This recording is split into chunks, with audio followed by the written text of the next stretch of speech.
Oh, now we're going to look at conservation of energy for a mass oscillating on a horizontal spring.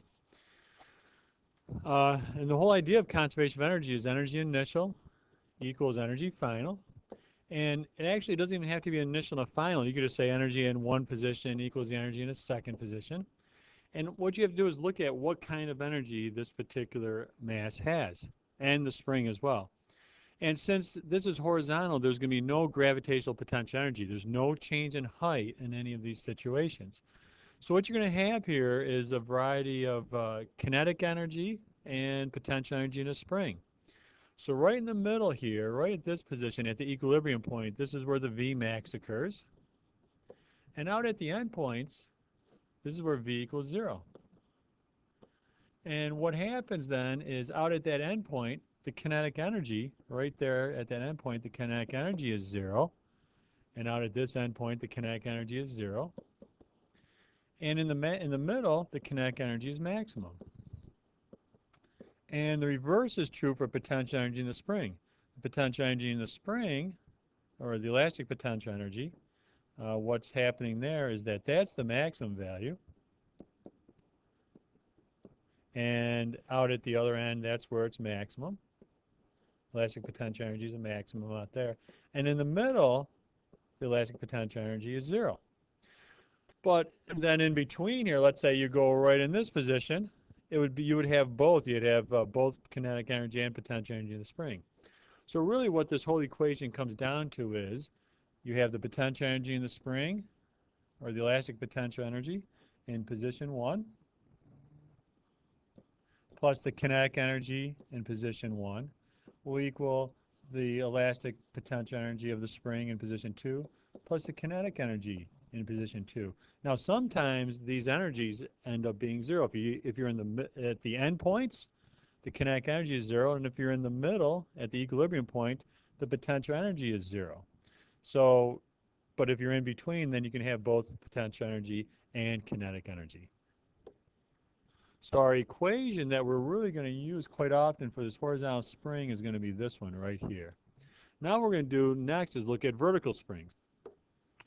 And in this is very similar to horizontal, except now we have to include the potential energy, the gravitational potential energy. And just to talk about the setup here is we have an unstretched spring, and this spring we put a mass on it and it stretches a certain delta L. And now this is our equilibrium point right here. You can see that the two forces are equal. The weight equals the force from the spring. It's equal and opposite, so it's just hanging there. They're equal. That's called the equilibrium point. And then we can lift the spring up and let it go, and it'll move up and down in simple harmonic motion. And you'll see the net force changes. There's a net force on it over on the right-hand side pointing down. And then when the block is down here in this position, there'll be a net force pointing up.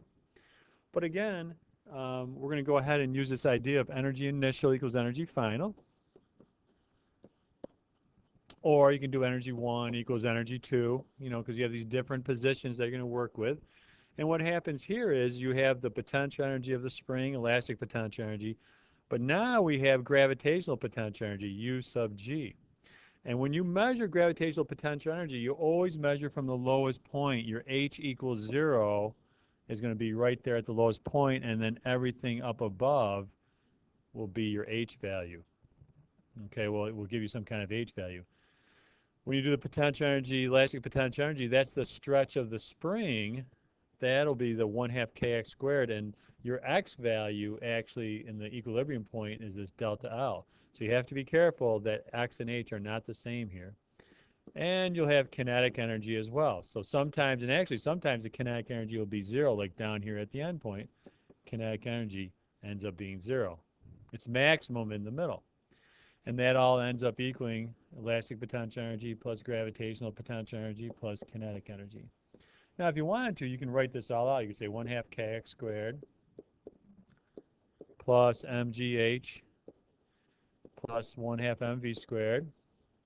That's all for position 1 equals, and then you do the exact same thing on the other side, 1/2 kx squared plus mgh plus 1/2 mv squared. And this is all for position 2.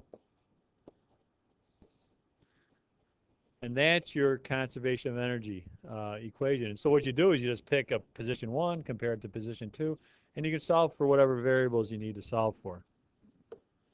Now we're going to look at conservation of energy with a swing. And again, it's energy initial equals energy final. That's what conservation of energy is all about. And in this case here, there's no spring here, so your energies are made up of gravitational potential energy plus kinetic energy equals gravitational energy plus kinetic energy. And you can break that down to be mgh plus 1/2 mv squared equals mgh plus 1/2 mv squared. Now, you notice here the m's will cancel in all of these, and you can go ahead and solve your equation.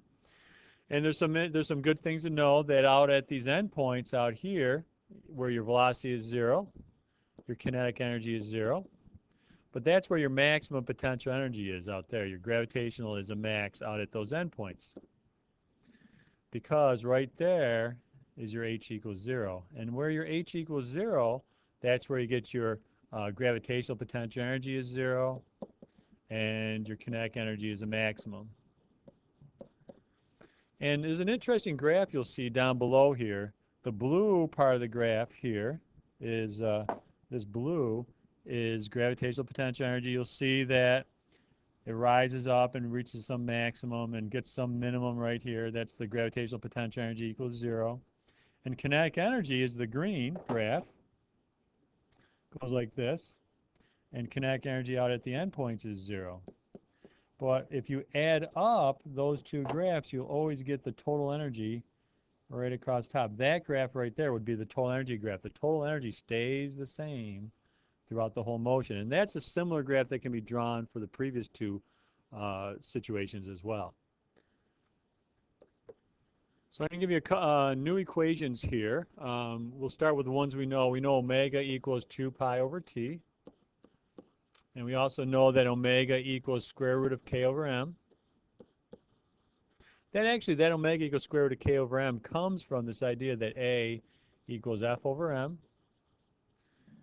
That if you go with the maximum acceleration, that's amplitude times omega squared equals, and f can be kx all over m.